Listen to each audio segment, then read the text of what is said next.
Hello, everybody. It's Dr. Matthew Johnson. It's Saturday, March 16th, 2024 at 5:25 p.m. And I have a friend here who has been in my life the last couple of years, and he has been involved with the Bigfooting and Janu activities. So I'm going to hit the reverse on this camera, let him introduce himself, and fill you in on his journey. Hi, my name is Marcos. I'm a friend of Dr. J and Cynthia. I've been coming to Camp Janu for the last couple of years. I can't even count how many visits I've made, but it's been quite the experience. I'm a recently retired law enforcement, and I reached out to Dr. J to find out what this was all about. I was watching the TV shows, and I just figured, hey, I might as well learn for myself than learn from what we have available on TV. And so the opportunity presented itself. And you want me to start with the first trip, Doc? Yeah, what year was that? Do you Oh remember? gosh, that might have been 21. Okay. Well, we moved here in 21. It was the last camp out at your last property. That would be 2020, so about almost 4 years yeah. ago. Yeah. So the very first camp out, I got off work, drove straight down here. Didn't know what I was getting into, didn't know anybody here. I just figured I'd go out on a limb and try to learn about this subject. So I was kind of under the impression that maybe I would see Bigfoot like through some binoculars, and maybe he's rubbing his back on a tree and look at him in his natural habitat, you know. It wasn't like that. And immediately when I showed up, I got greeted by Dr. J and another fellow person from here, really nice guy named Dave. I'm setting up my cot, and I wasn't too sure about this sleeping outside, but I was like, well, I'll go with it. I'm setting up my cot, and I ended up out of the corner of my eye, a chair fell down from a stack of chairs that was sitting there, and I saw a little, maybe about a 4-foot, looked like a bowl of water, but shaped like a person, kind of see-through but distorted. I saw him running. A shimmering image? Yeah. Okay. And I thought, what in the world is that? And I'd been at his property maybe about 10 minutes. It was, hey, nice to meet you guys. Dave, show Marcos around and set up the cot, you know, before it got dark, because I got there right after work. So I saw that.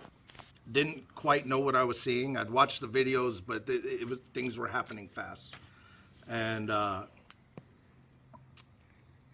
mentioned it to Dave. Did you see that? He said no, and I thought, oh, well, maybe I just saw something, but wasn't sure. Later that night, we go to the night sit area. I'm sitting there, and nothing's happening for me. I'm not seeing anything. I'm seeing the trees. I'm seeing what I think are really big shadows, but I can't make them out, and I'm getting kind of frustrated. And Dr. J tells me, hey, they want to mind speak with you. So I thought, well, that sounds telepathic to me. I've heard about this stuff, but I don't know anything about it. And I said, sure, bring it on. Let's see what happens. And I'm waiting and I'm waiting and I'm thinking, mind speak, man. Maybe there's going to be they're going to say hi, Marcos, or something. But instead, what I got was these images, a set of images that came into my head. And I got a face. In the face, it's a Bigfoot face, and it's just staring at me, blinking. In your mind's eye? I mean, it's like right here. Yeah. It's in my head, but it's like we're nose to nose. Right. And I'm staring at this face, and it's happening like in real time, and the blinking, and this thing looked like it was checking me out while I'm checking it out. Then that image kind of goes this way, and another image replaces it, and it's like a full body, and it's in the daylight. Except we're sitting there in the middle of the night. So I realized that, hey, if this image came from, first image went this way, second image came here. This is like a slideshow. I don't think in slideshows. Who does that? Mm-hmm. It's not normal. Not in my world. It's not normal. Right. So I thought, well, bring back the first image, and it went like this. Huh. And I went, what the heck? I didn't even know my mind could do that. Wow. So then I said, okay, well, let's go to the second image. And I played with that in my head while I'm sitting there. And I almost ripped the handles off the chair that I was sitting on because I froze when it first started happening. There was a third image, but I was playing with the first two. The third one, I know there was something there, but I didn't get to it. The next thing I know, it's gone. It shuts off. And I went, what in the world? So I have that invisible little water guy shimmering image running. This just happened. And I thought it was going to be like a safari. So it wasn't. And later that night, we all go to the cots. We go to sleep. I'm the only person awake. Before you go on to that, wasn't there a moment where a chair came flying out of the shed or something? Yeah, that's when I saw the cloaked one running. Oh. The little shimmer. The chair fell as I was setting up my cot. I looked over and I caught it running away.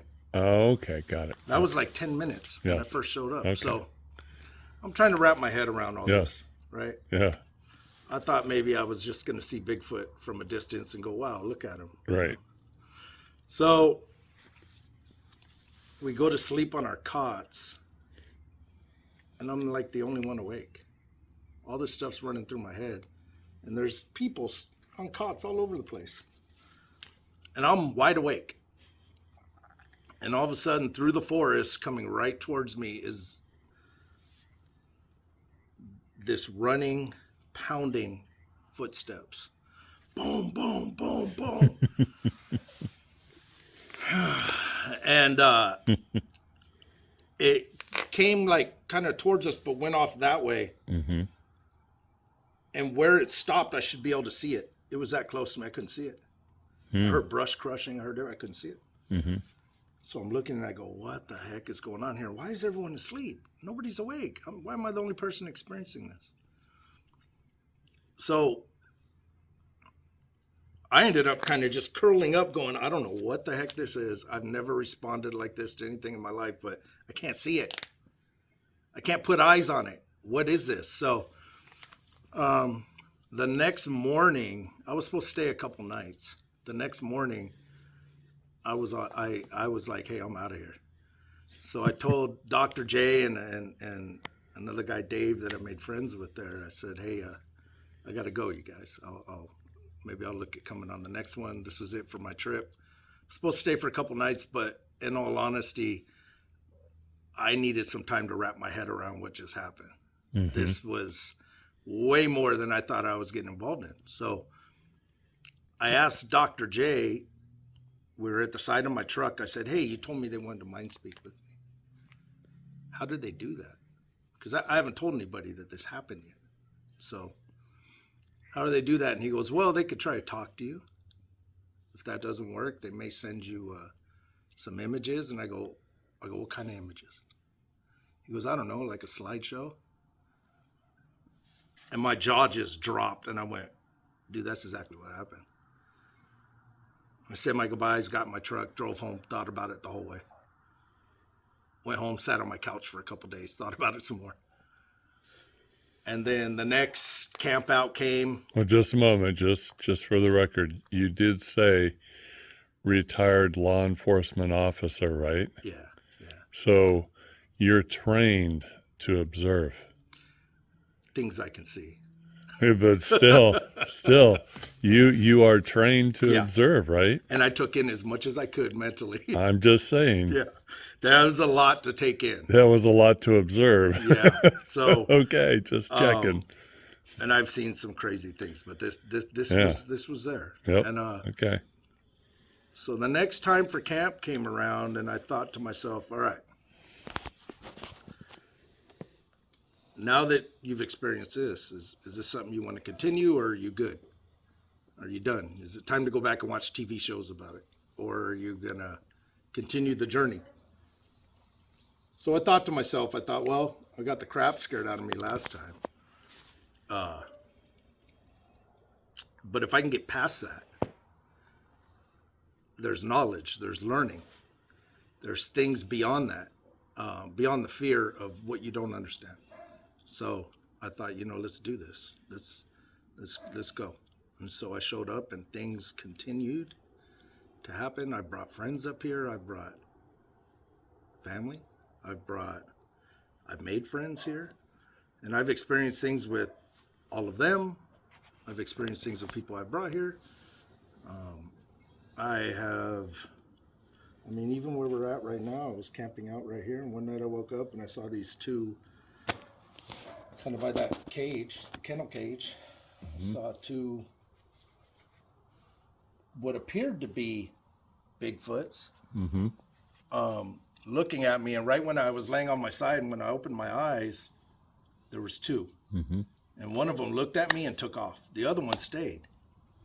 And I just looked, and it looked at me. And then it took its time leaving. But they weren't humongous. They were only like 4 feet tall. So maybe some young ones. Young ones, yeah. I did have one night where it was raining, so we set up a tarp. We tied it to a tree and then staked it to the ground. And me and another gentleman were sleeping. We're like, hey, we're going to sleep right here. There's going to be some activity, so let's do this. So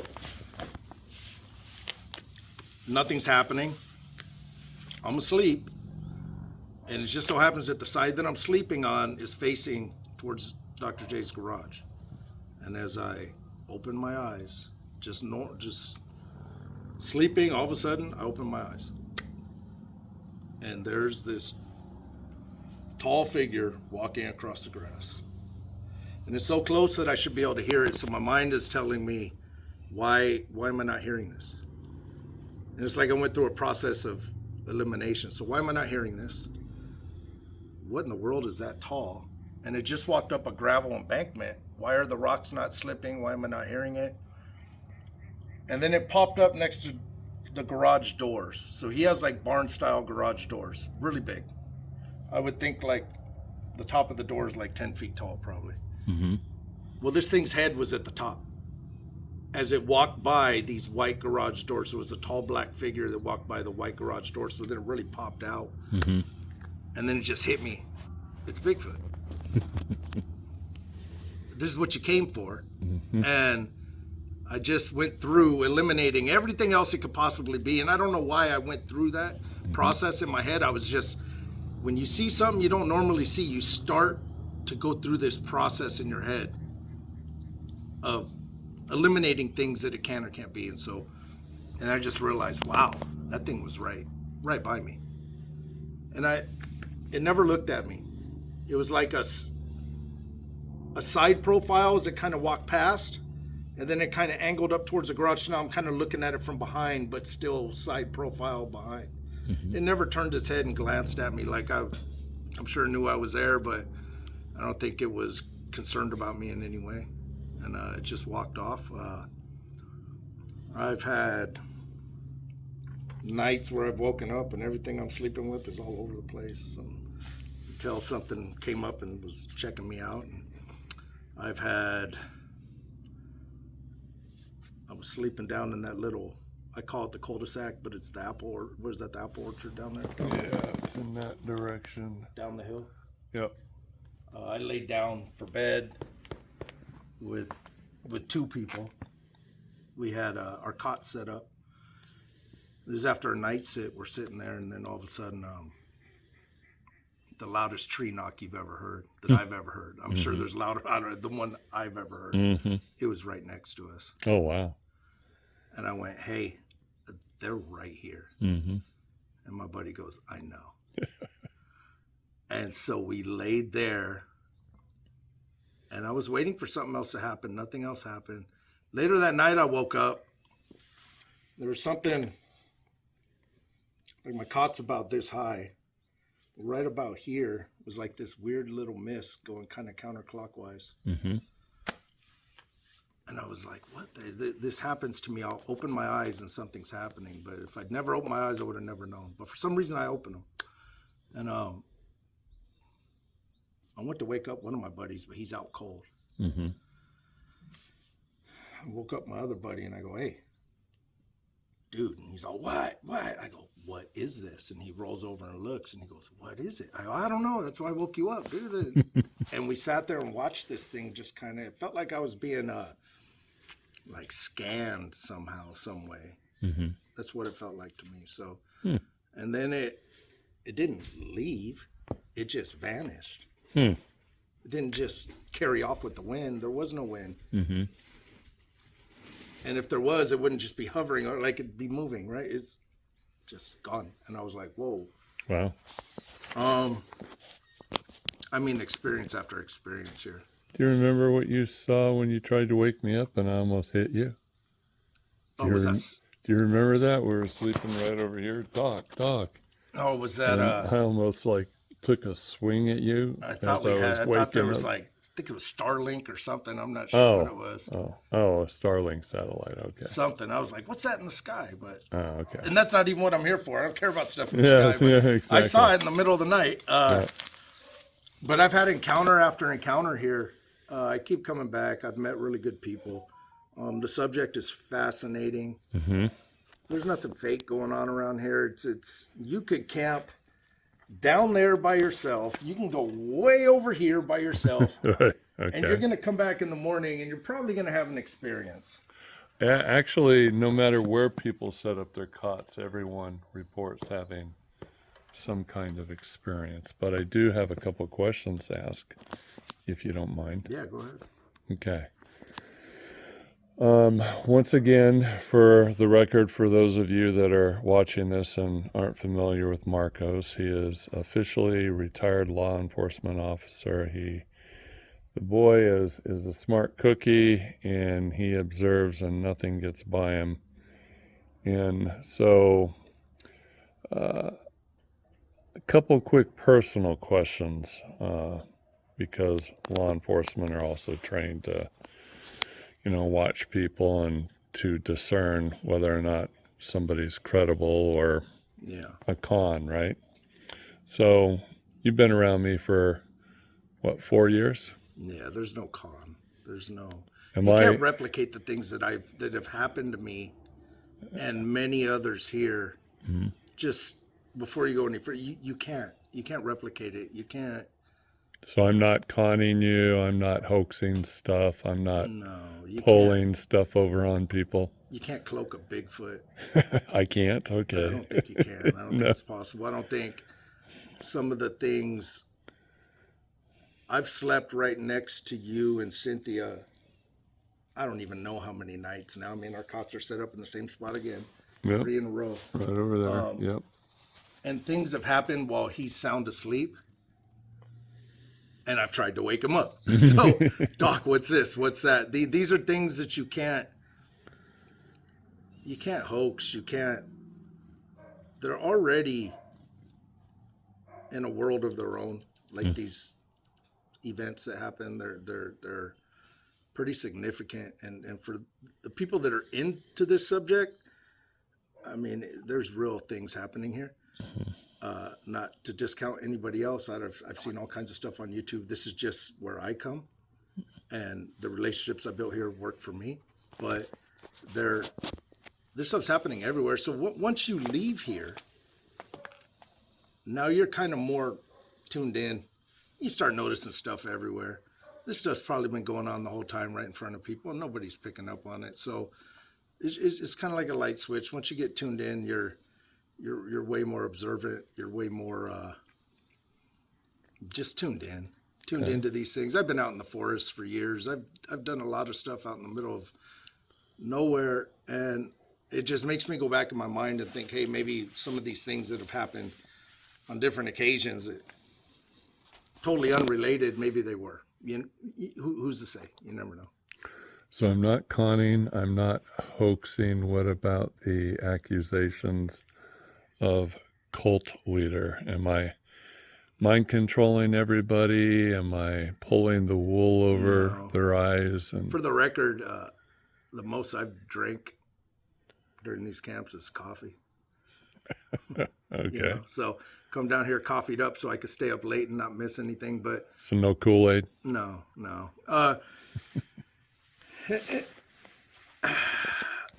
You got people from different walks of life that are coming here. Mm-hmm. It's based around a subject that people want to learn about. And whatever else they do in their life or whatever else, I'm here to learn a subject. And while I have the people around me right now where I can learn as much as I can, that's what I do. And if there was anything funny or weird, I wouldn't have been back. That's just the way it is. I wouldn't have come back. So instead, I got the opposite. I got the crap scared out of me. And so it was my choice to come back, to face that fear. So at the other end of that fear is knowledge. So I am choosing to take that route to learn. And the things that I've experienced, you can't just create that. You can't make that up. You can't. And there's other people here with stories that are you can make a movie about this stuff, and you can't make that up either. You have to go back and watch all the testimonial videos of all the other experiences people have had. Yeah. I'm just thinking through all that, night after night of people being here. I'd have to be pretty doggone good and active to be pulling those multiple hoaxes over on people night after night in multiple locations around the property. And when I first showed up, I thought, so I saw that little cloak guy running. Yes. Then we're sitting at the wood pile and nothing's happening. And I thought, okay, I'm out here with a bunch of people I don't know. Nothing's happening. Maybe this isn't cracked up to be that, maybe there's nothing happening here, until things started happening. Right. And then the way you view it and the way it changes, so I would say for anyone that hasn't been here, if it's your subject, if you're interested, check it out. You may or may not get your mind blown or get the crap scared out of you or whatever. But I think at the other side of that fear is knowledge. So I've learned a lot. So if you could take that, any fear, this is what I'm picking up. You could take that any fear in life and work your way through it. At the end of that's a little victory, a little peace of mind, a little knowledge. So I think if I could sleep on a cot with Bigfoots and everything else walking around, it sets me up pretty good for other things I might face. But yeah. Well, Marcos, I appreciate your friendship. I'm glad we met 4 years ago, and I look forward to our ongoing friendship. I appreciate you taking the time to share your journey with everybody else here on the channel. Yeah.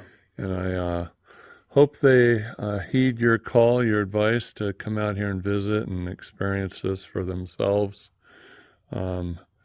Xanue.com, XANUE.com. Click on events, click on camps, and you can attend camps here and also in Georgia. And just for a little plug for Georgia, Steve Bachman and I'll be down there at the Georgia Camp Xanue in April. I believe it'll be April 12th through the 15th. So you can sign up for there as well. So thanks again, Marcos. And you guys will be seeing him in future testimonial videos. This is Dr. J and Marcos signing off.